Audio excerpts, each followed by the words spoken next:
Sir, अनुराग भदौरिया कह रहे हैं बटेंगे तो कटेंगे दरअसल देश को बांटने का फॉर्मूला है, जोड़ने का नहीं। आप जरा एक बार बताइए कि बटेंगे तो कटेंगे क्या मैसेज देता है और क्यों जरूरी है?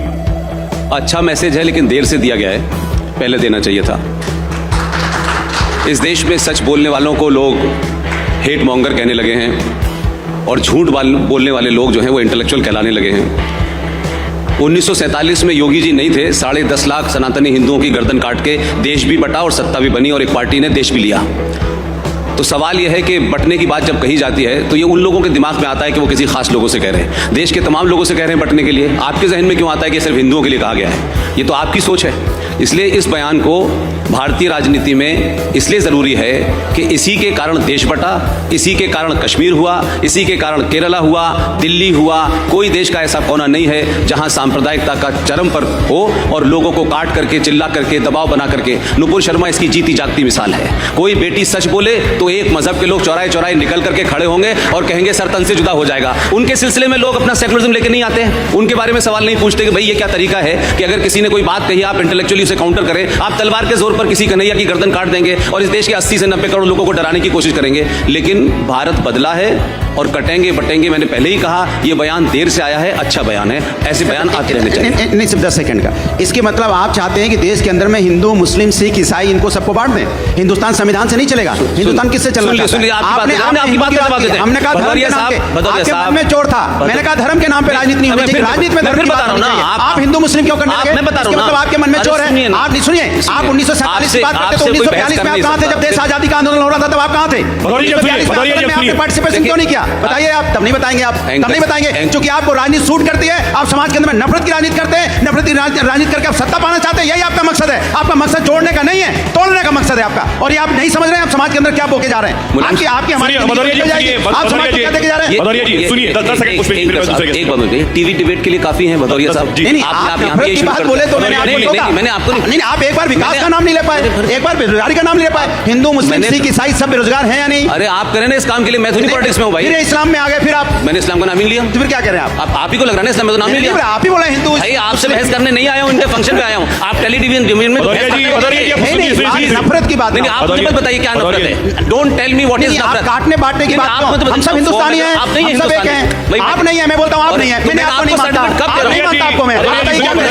हिंदुस्तान आप दिन भर टेलीविजन पे भाषण करते हैं, कोई मतलब आप बोलिए हिंदुस्तानी है, बोलिए आप। रिपब्लिक टेलीविजन के भदौरिया जी हो गया, दूसरों को भी सुनिए। बस यही टॉलरेंस है कि आप दूसरों को सुनने को तैयार। नहीं, मैं सुन रहा हूं, नहीं सुन पा रहे। हिंदुस्तानी हूं मैं, फर्क से कहता हूं। मेरा सवाल है, हिंदुस्तानी है, ठीक है, लेकिन भाई टेलीविजन डिबेट करने नहीं आया हूं। जी बोलिए। आप अपनी बात रखिए, मैं अपनी बात रख रहा हूं, लेकिन डिबेट करने नहीं आया हूं। जो आप करते हैं दिन भर टेलीविजन पे, जो आप बांटते हैं दिन भर, उसके वो नहीं चलेगा। रोकिए ना जाके, आप काउंटर करिए पब्लिक में जाकर, टेलीविजन पे क्या कर रहे हैं? शिवम, मेरा सवाल आपसे, बटेंगे तो कटेंगे क्या ये देश को बांटने का फॉर्मूला है? अगर मैं इसको इस तरह से 47 में ये नारा था, फिर 47 में चले गए। 47 में नारा था, 2014 के बाद की बात क्यों नहीं होगी? 47 में क्यों भाग रहे हो आप? फिर 1942 की बात कीजिए आप। कराना चाहिए, करा, मैं डिबेट में नहीं आया। पीछे क्यों ले जाना चाहते हैं? नहीं, पीछे क्यों ले जा रहे हैं देश को? आगे ले जाइए। शिवम, मेरा सवाल आपसे, जब आप कहते हैं, ये तो ठीक है, जब आप कहते हैं शिवम की बटोगे तो कटोगे, इसी हरियाणा में जब आप जाट और नॉन जाट करते हैं तब आप क्या बांट नहीं रहे होते? देखिए पुष्पेंद्र जी, ये आपके लिए है कि सारी खुदाई एक तरफ और सिर्फ मुसलमानों के लिए लड़ता सफाई एक तरफ। मुसलमान आ गया, आप इनसे कितना भी हम कहते हैं, आप प्लीज बीच में नहीं, हर तरह ठीक नहीं रहते। रुको जरा। अच्छा एक चीज बताइए, बटोगे तो कटोगे में किसी में हिंदू कोई मुसलमान नहीं लिखा हुआ है। ये अपने आप ही उसमें मतलब हिंदू मुसलमान क्यों ढूंढ ले रहे हैं? हम कहते हैं कि बटोगे तो कटोगे। भाई यही तो हमारी दादी, नानी, मौसी, चाची कहती थी कि बेटा एक रहना है, परिवार में एक रहना है, भाइयों को एक रहना है, बहन भाइयों को एक रहना है। अगर एक नहीं रहोगे तो बाहर वाला फायदा उठा लेगा। इसी बात को हम कह देते हैं, तो पता नहीं समाजवादी वालों को इतनी दिक्कत क्यों हो जाती है।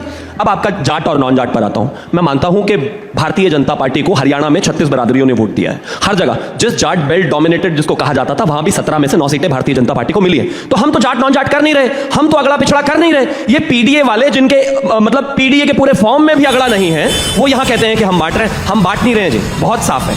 अगर आदरणीय प्रधानमंत्री जी ने कहा है कि अगर बटोगे तो सत्ता की मलाई कोई और खाएगा, बिल्कुल ठीक है। बटोगे तो कटोगे, बिल्कुल ठीक है। और ऐसा ही होना चाहिए। एक समाज को, एक परिवार को, एक घर को, एक देश को बंटने की आवश्यकता नहीं है। लेकिन है कुछ लोग जिनकी विचारों की पार्टियां, पॉलिटिकल पार्टियां जाति के नाम पर बनी हुई हैं, अब वो इसके अलावा और कर भी क्या सकते हैं। कंचना जी जी शायद शिवम त्यागी जी योगी जी को अपना नेता मानते हैं, गिरिराज सिंह जी को अपना नेता नहीं मानते हैं। क्योंकि गिरिराज सिंह ने साफ साफ आज कहा है, आज उनकी यात्रा निकल रही है, हिंदू सम्मेलन, हिंदू मिलन कुछ यात्रा निकल रही है, हिंदू जगाओ यात्रा निकल रही है, उसमें साफ साफ उन्होंने कहा है कि बटोगे तो कटोगे मत। हिंदुओं के लिए मैसेज है कि हिंदुओं बटो नहीं। तो आप शायद एक को अपना नेता मानते हैं, एक को नहीं मानते हैं। लेकिन आज हम जो घटनाएं देख रहे हैं, चाहे वो अभी चल रहा बहराइच का केस देख लें, उसमें जो हत्या हो रही है, जो मर्डर हो रहा है पुलिस के द्वारा, नॉर्मल लोगों के द्वारा, ये जो हत्या मर्डर हो रही है, हमें दिख रहा है ये अपराध एक नॉर्मल चलते फिरते हुए लोग कर रहे हैं, उनके अंदर ये चीज भरा हुआ है। लेकिन प्रेरित कहां से होते हैं? प्रेरित होते हैं गिरिराज सिंह जैसे लोगों से, योगी आदित्यनाथ जैसे लोगों से, जो आप कह रही सरफराज ने रामगोपाल मिश्रा पर गोली चलाई, ये गिरिराज सिंह से प्रेरित था? देखिए मैं नहीं गलत है। मैं कह रही हूँ मर्डर, इसलिए मैंने बोला कि मर्डर था वो, और किसी भी तरह मर्डर कौन वाला? आप तो एनकाउंटर को भी मर्डर कहते हैं। अखिलेश यादव उस पर सवाल उठा रहे हैं, एनकाउंटर पर। मर्डर है वो, पुलिस द्वारा मर्डर। आप कोई ना रूल एनकाउंटर मर्डर है, आप कह रही हैं वो जो पुलिस वालों ने किया वो मर्डर है। सही सवाल है। अगर इनकाउंटर इस देश का सोल्यूशन होता तो आज उत्तर प्रदेश को स्वर्ग हो जाना चाहिए था, क्योंकि सबसे ज्यादा इनकाउंटर वहां हुए, एक के बाद एक इनकाउंटर हो रहा है, फिर भी हत्याएं हो रही है, फिर भी दंगा हो रहा है। क्यों इनकाउंटर सोल्यूशन नहीं है? आप सोल्यूशन की तरफ बात करिए। सवाल फिर आपसे है कि आपकी पार्टी का कोई सदस्य रामगोपाल मिश्रा के घर नहीं गया।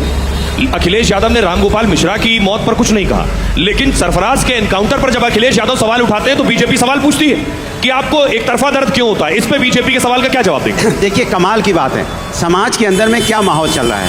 एक सरकार उत्तर प्रदेश में भारतीय जनता पार्टी की है। जब भारतीय जनता पार्टी की सरकार है तो पुलिस क्या कर रही थी, एलयू क्या कर रहा था, एलआईयू डिपार्टमेंट क्या कर रहा था, इंटेलिजेंस डिपार्टमेंट क्या कर रहा था, पुलिस प्रशासन क्या कर रहा था? भाई आपने रेकी क्यों नहीं की? आपको पता है कि वहां से जुलूस निकलेगा, कोई अप्रिय घटना हो सकती है, तो आपने क्यों नहीं वैसे व्यवस्थाएं की? आपने पहले आपकी पुलिस की कमजोरी की वजह से, पुलिस की नाकामी की वजह से आज हमारे बीच में रामगोपाल मिश्रा नहीं है। इसकी जिम्मेदार कोई होगा तो प्रशासन को नहीं दिया जाएगा। एक बात। दूसरी बात, जब वहां पे इस तरह की घटना हुई, पहले तो इस तरह की घटना हुई, अगर पुलिस प्रशासन वहां मौजूद होता, 6 महीने पहले उसकी शादी हुई थी, मात्र 6 महीना पहले, और वो 21-22 साल का बच्चा है। वो ऐसा कौन व्यक्ति था जिसने उसको भड़काया, जिसने उसको उत्तेजित किया, उकसाया, जिसकी वजह से वो वहां छत पे चढ़ा? यह जिम्मेदारी भी किसी की होनी चाहिए। और जिन्होंने मारा उन्हें भी, उनके साथ भी कोई ऐसा नहीं कि बहुत ज्यादा उनके अंदर हम उनके सपोर्ट में, जो किसी को कोई छत पे चढ़ जाएगा, कोई मार देगा, ये भी किसी को अधिकार नहीं है कि कोई किसी पे गोली मार देगा। लेकिन योगी के इंसाफ पर क्या कहेंगे? बात सुनो ना, योगी के इंसाफ पर क्या कहेंगे?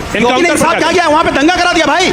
इधर यहाँ पे रामगोपाल मिश्रा जी की मौत हुई, उधर यहाँ बेगुनाहों के घर जले, किसी का ट्रैक्टर जल गया, किसी का घर जल गया, किसी की बैलगाड़ी जल गई, और आपको मजाक समझ में आ रहा है कि योगी ने क्या किया? योगी की सरकार में वहां दंगा हो गया, लोगों के घर जल गए। एनकाउंटर सही था या गलत था? सुनिए मजेदार बात, आप सुनिए। जब आप वहां पे गोली चली तो पुलिस अगर होती तो उसी समय पकड़ लिया जाता आरोपी। उस समय आरोपी को क्यों नहीं पकड़ा गया? मेरा सवाल सीधा सा है, उसी समय आरोपी को पकड़ना चाहिए।